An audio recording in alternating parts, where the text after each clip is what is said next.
have one kid. Yes, I think he's still very small, and that's the reason why I love doing what I do here. The dates are so beautifully balanced that I can do justice to both. वो जो reality TV में होता है ना, एक जज walk of कर जाता है और एक दूसरे को पानी वानी फेंकते हैं, वो वैसा यहाँ नहीं होने वाला है. पानी वानी फेंकेंगे, लेकिन किरण जी की साड़ी बहुत एक्सपेंसिव है. देखिए, मेरी भावना तब निकल कर आती है जब मैं कोई ऐसी चीज देखूं which moves me completely, my whole body reacts to it.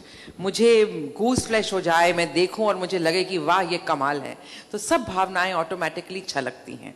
मुझसे टेलीविजन पर एक्टिंग नहीं होती, मैं किरदार नहीं निभा रही हूँ, मैं खुद हूँ, ऐसी ही हूँ, जैसी हूँ आपको दिखती हूँ, और जैसी मेरी स्पष्टवादी हूँ वो मैं शो पर भी हूँ. तो अगर मेरी भावनाएं मुझे बहा कर ले जाती हैं आपको दिखेगा, और अगर मुझे गुस्सा चढ़ रहा है या चिढ़ आ रही है या लगता है कि कोई बकवास कर रहा है वो भी आपको दिखेगा. हमने जजमेंट जो भी किया लास्ट सीजन में भी, वो बिल्कुल दिल से किया था, और मुझे लगता है कि दिल की बात सबसे बेस्ट बात होती है. बहुत इसमें लंबे घंटे काम करना पड़ता है, इंसान थक जाता है, एक कुर्सी पे बैठे बैठे उधर से हिल नहीं सकते हम लोग, और इतने इतने घंटे शूटिंग होती है और नए नए लोग बार बार देखते जाओ. लेकिन उसका जब एंड होता है ना, तो वो मतलब एक जो उसकी फीलिंग है वो किसी चीज में शो में नहीं आती. Sense of satisfaction. मेरी उम्मीद है पूरी तरह से पब्लिक का एंटरटेनमेंट, पब्लिक का मनोरंजन, क्योंकि जिस तरह से हम फिल्में बनाते हैं ऑडियंसेस के लिए, उसी तरह से हर टीवी शो का यही एक गोल रहता है कि पब्लिक का मनोरंजन हो घर पे. लास्ट ईयर जब शेखर आए थे तो मैं उनको बिल्कुल जानती नहीं थी, और कहीं पे इस शो के जरिए में मुझे लगता है कि मैं बहुत ही इंटेलिजेंट, बहुत ही टैलेंटेड आदमी से दोस्ती हुई, and I really enjoyed my self completely. बहुत बनी हमारी, बहुत अच्छे.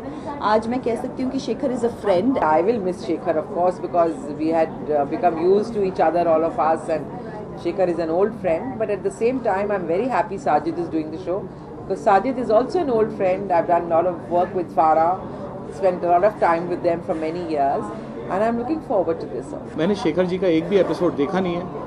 मैं उनको अच्छी तरह से जानता हूँ, उनकी बहुत रिस्पेक्ट करता हूँ. वो बहुत अच्छे फिल्म डायरेक्टर हैं, मेरे पड़ोसी भी हैं, आए जाए हम मिलते रहते हैं. बट आई एम श्योर उनका एक अलग स्टाइल होगा, मेरा स्टाइल जो पब्लिक ऑलरेडी जानती है. मुझे लगता है कि जज होना आसान नहीं है. कहीं पे बहुत लोगों के सपने होते हैं, बहुत लोग बहुत सारे सपने लेके आते हैं. कई बार छोटे बच्चे होते हैं, तो जब उनको ना बोलते हैं तो बहुत बुरा लगता है, और ये पार्ट जजिंग का थोड़ा डिफिकल्ट हो जाता है. मुझे नहीं लगता कि ये एक डांस शो है, या एक कॉमेडी शो है, या एक मिमिक्री शो है, या एक सिंगिंग शो है, या इसमें बच्चे आ सकते हैं, या अलग अलग वर्ग के अलग अलग लोग आ सकते हैं. इसमें अगर आप बेली डांसिंग कर सकते हो अच्छा, या अपने पेट को अलग तरीके से हिला सकते हो, या फिर हाथ पे चल सकते हो, या आप वेंट्रोलोक्विज्म कर सकते हो, तो वो भी एक टैलेंट है. और वो अगर एंटरटेन करेगा तो शायद आप वो करके जीत सकते हो. The beauty of the show is that anybody and everybody can enter. I can enter, you can enter, he can enter, anybody can enter, and either win the hearts of the people or make a fool of ourselves.